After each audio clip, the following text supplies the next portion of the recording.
प्रिय विद्यार्थियों, आज का टॉपिक है बीए फाइनल ईयर, जिसका प्रमुख शीर्षक है 19वीं शताब्दी में सामाजिक एवं सांस्कृतिक जागरण और इसके अंतर्गत ब्रह्म समाज और राजा राम मोहन राय का योगदान। कहा जाता है कि पुनर्जागरण के बिना कोई भी धर्म सुधार संभव नहीं है। यह हीगल का मत है। 19वीं सदी में अंग्रेजी हुकूमत का जो प्रभाव भारतीय समाज पर पड़ा वह उसके प्रभावों के भिन्न था। जहां भारत पर आक्रमण करने वाला विदेशियों ने कई बार भारत को पराजित किया और यहाँ पर शासन किया, ये भारतीय सभ्यता, संस्कृति और धर्म को स्वीकार किया तथा यहाँ के समाज के अभिन्न हिस्से बन गए थे।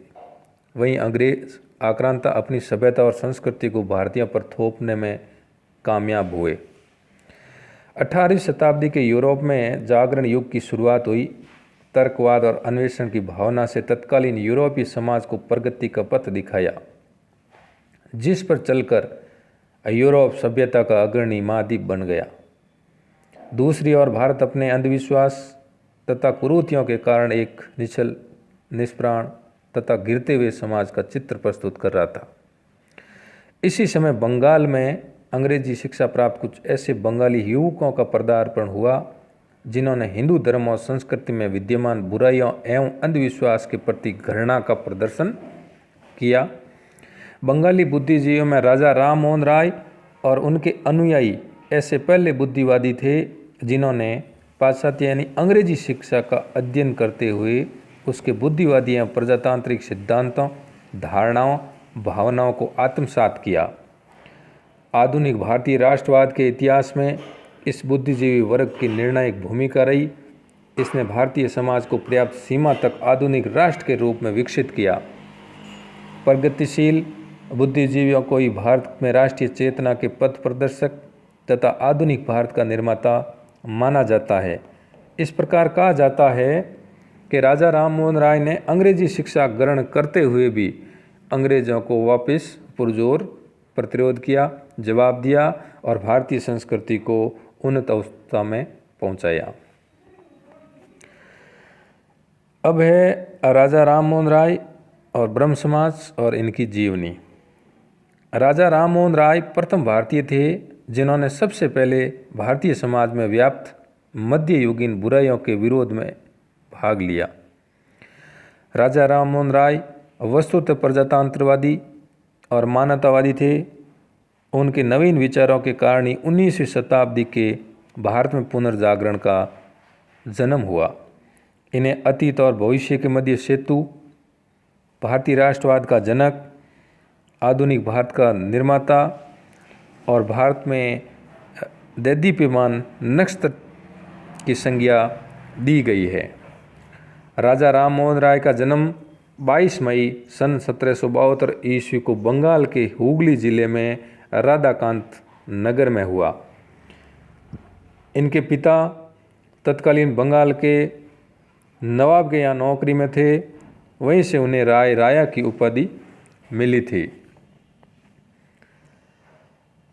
राजा राम मोहन राय कई भाषाओं के ज्ञाता थे, जिसमें प्रमुख थी फारसी, अरबी, संस्कृत, अंग्रेजी, फ्रांसीसी, लैटिन, यूनानी और हिब्रू जैसी भाषाएं शामिल थी।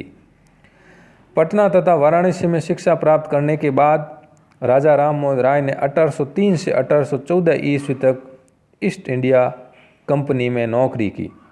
राजा राम मोहन राय अपने धार्मिक, दार्शनिक और सामाजिक दृष्टिकोण में इस्लाम के एकेश्वरवाद, सूफी मत के रहस्यवाद, ईसाई धर्म की आचार शास्त्रीय नीतिपरक शिक्षा, पश्चिम के आधुनिक देशों के उदारवादी बुद्धिवादी सिद्धांतों से काफ़ी प्रभावित थे। सामाजिक क्षेत्र में राजा राम मोहन राय हिंदू समाज की कुरीतियों, सती प्रथा, विशेष रूप से बहुपत्नी प्रथा, वैश्यगमन, जातिवाद आदि के घोर विरोधी थे। विधवा पुनर्विवाह का भी उन्होंने समर्थन किया। धार्मिक क्षेत्र में इन्होंने मूर्ति पूजा की आलोचना करते हुए अपने पक्ष को वैध उक्तियों के माध्यम से सिद्ध करने का प्रयास किया। इनका मुख्य उद्देश्य भारतीयों को वेदांत के सत्य का दर्शन कराना था। 1809 ईस्वी में राजा राम मोहन राय की फारसी भाषा की पुस्तक तूफात उल मुहाइदीन, जो एकेश्वरवादियों को उपहार कहा जाता है, इस पुस्तक का प्रकाशन हुआ। 1815 ईस्वी में हिंदू धर्म के एकेश्वरवादी मत के प्रचार हेतु राजा राम मोहन राय ने आत्मीय सभा की स्थापना की, जिसमें द्वारिकानाथ ठाकुर भी शामिल थे। 1811 ईस्वी में राजा राम मोहन राय के जीवन में उस समय संक्रमण का दौर आया जब उनके बड़े भाई की पत्नी अपने पति की मृत्यु के बाद सती हो गई थी। 1818 ईस्वी में राजा राम मोहन राय ने सती प्रथा के विरुद्ध आंदोलन छेड़ दिया। 1829 ईस्वी में भारत के गवर्नर जनरल विलियम बेंटिंग द्वारा सती प्रथा को प्रतिबंधित करने के लिए लाए गए कानून को लागू करवाने में राजा राम मोहन राय ने सरकार की भरपूर मदद की और इन्हीं के सहयोग से 1829 में सती प्रथा एक अधिनियम लागू हुआ, धारा 3 के नियम 17 के तहत। 1820 ईस्वी में राजा राम मोहन राय की पुस्तक ईसा के नीति वचन, शांति और खुशहाली यानी precept of Jesus the guide to peace and happiness का प्रकाशन हुआ। इसमें ईसाई धर्म की सहजता और नैतिकता के बारे में राजा राम मोहन राय के दृढ़ विश्वास का दर्शन होता है। 1822 ईस्वी में राजा राम मोहन राय की एक और पुस्तक हिंदू उत्तराधिकार अधिनियम का प्रकाशन हुआ। 1821 ईस्वी में राजा राम मोहन राय अपने विचार प्रेस के माध्यम से लोगों तक पहुंचाने के उद्देश्य से संवाद कौमुदी तथा प्रज्ञा चांद का प्रकाशन किया। संवाद कौमुदी शायद भारतीयों द्वारा संपादित, प्रकाशित, संचालित प्रथम भारतीय समाचार पत्र था। फारसी भाषा में राय ने मिरातुल अखबार का भी प्रकाशन किया। 1825 ईस्वी में राजा राम मोहन राय ने वेदांत कॉलेज की स्थापना की। 20 अगस्त सन 1828 को राजा राम मोहन राय ने ब्रह्म समाज की स्थापना की। ब्रह्म समाज की स्थापना का उद्देश्य था एकेश्वरवाद की उपासना, मूर्ति पूजा का विरोध, पुरोहितवाद का विरोध, अवतारवाद का खंडन इत्यादि। ब्रह्म समाज की शुष्क बौद्धिकता, जिसमें भावनाओं का अभाव था, उच्च वर्ग के शिक्षितों को भी आकर्षित करने की क्षमता रखती थी। मध्यम वर्गीय लोगों पर इसका कोई विशेष प्रभाव नहीं पड़ा। राजा राम मोहन राय मानवतावादी थे। उनकी विश्व बंधुत्व में घोर आस्था थी। ये जीवन की स्वतंत्रता तथा संपत्ति ग्रहण करने के प्राकृतिक अधिकारों के समर्थक थे। भारत की स्वतंत्रता के बारे में उनका मत था कि भारत को तुरंत स्वतंत्र न कर प्रशासन में धीरे धीरे हिस्सेदारी देनी चाहिए। एक तरह से वह ब्रिटिश शासन के भी समर्थक थे, ऐसा विद्वानों का मानना था। छद्म वेश में वे सरकार से आधुनिक अंग्रेजी शिक्षा पर ध्यान देने का अनुरोध करते थे। शिक्षा की प्राच्य प्रणाली के बारे में राय ने कहा, इससे देश कूप मंडूक बना रहेगा। 1817 ईस्वी में कलकत्ता में हिंदू कॉलेज की स्थापना में राय ने डेविड हेयर का सहयोग किया। राजा राम मोहन राय ने भारत में पत्रकारिता का अग्रदूत माना जाता है। इन्होंने समाचार पत्रों की स्वतंत्रता का समर्थन किया।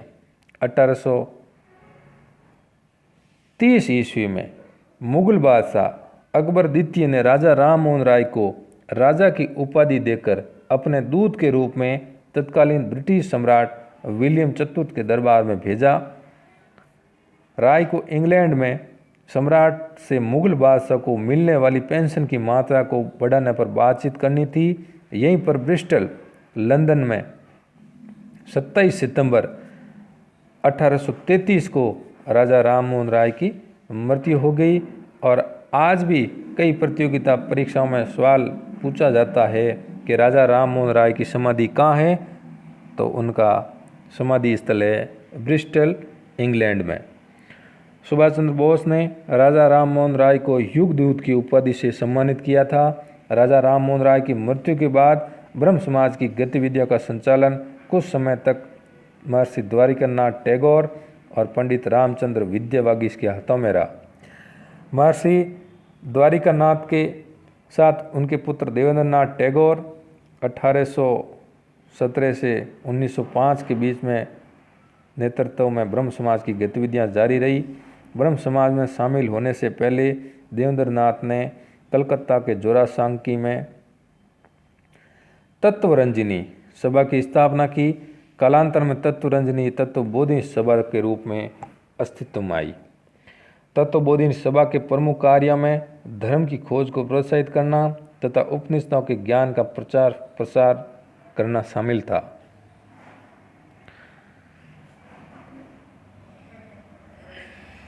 अठारह ईस्वी में तत्वबोधिनी स्कूल में विद्वान अक्षय कुमार को अध्यापक नियुक्त किया गया। इस स्कूल के अन्य सदस्यों में शामिल थे राजेंद्र लाल मित्र, पंडित ईश्वर चंद्र विद्यासागर, ताराचंद्र चक्रवर्ती तथा प्यारे चंद्र मित्र। देवेंद्र नाथ टैगोर ने 21 दिसंबर सन 1843 को ब्रह्म समाज की सदस्यता ग्रहण करते हुए राजा राम मोहन राय के विचारों और धार्मिक लक्ष्यों को पूरे करने का बीड़ा उठाया। ईसाई धर्म प्रचारक अलेक्जेंडर डफ द्वारा भारतीय संस्कृति पर किए जा रहे प्रहार का टैगोर ने प्रबल प्रतिरोध किया। टैगोर ने ब्रह्म समाज और ब्रह्म धर्म नामक सामाजिक पुस्तिका का संकलन किया तथा पूजा के ब्रह्म स्वरूप ब्रह्मोपासना की शुरुआत करवाई। देवेंद्र नाथ टैगोर ने 1857 के केशव चंद्र सेन को ब्रह्म समाज की सदस्यता प्रदान करते हुए समाज का आचार्य नियुक्त किया। आचार्य केशव चंद्र ब्रह्म समाज के पूर्णकालिक सदस्य बने। इसके उदारवादी विचारों ने ब्रह्म समाज की लोकप्रियता को और बढ़ा दिया। देखते ही देखते समाज की शाखाओं का विस्तार बंगाल से बाहर निकलकर उत्तर प्रदेश, पंजाब और मद्रास तक फैल गया। कालांतर में आचार्य केशव चंद्र के उदारवादी विचारों के कारण समाज में फूट पड़ गई और 1865 में टैगोर ने केशव को ब्रह्म समाज के आचार्य पद से मुक्त कर दिया। देवेंद्र नाथ टैगोर, टैगोर का मतलब देवेंद्र नाथ टैगोर। ब्रह्म समाज में प्रथम विभाजन से पूर्व आचार्य केशव चंद्र सेन ने संगत सभा की स्थापना की, आध्यात्मिक और सामाजिक समस्याओं पर विचार किया। 1861 में केशव ने इंडियन मिरर नामक अंग्रेजी के प्रथम भारतीय दैनिक समाचार पत्र का संपादन किया। आचार्य केशव के प्रयत्नों से ब्रह्म समाज को अखिल भारतीय आंदोलन का स्वरूप प्राप्त हुआ। आचार्य केशव चंद्र के प्रयासों से मद्रास में वैद्य समाज और महाराष्ट्र में प्रार्थना समाज की स्थापना हुई। 1865 में ब्रह्म समाज में पहला विभाजन हुआ और विभाजित समाज के देवेंद्र नाथ वाले समूह ने अपने को आदि ब्रह्म समाज का नारा था ब्रह्मवादी हिंदूवाद है। आचार्य केशव चंद्र सेन के नेतृत्व वाले गुट ने अपने को भारतीय ब्रह्म समाज नाम दे दिया।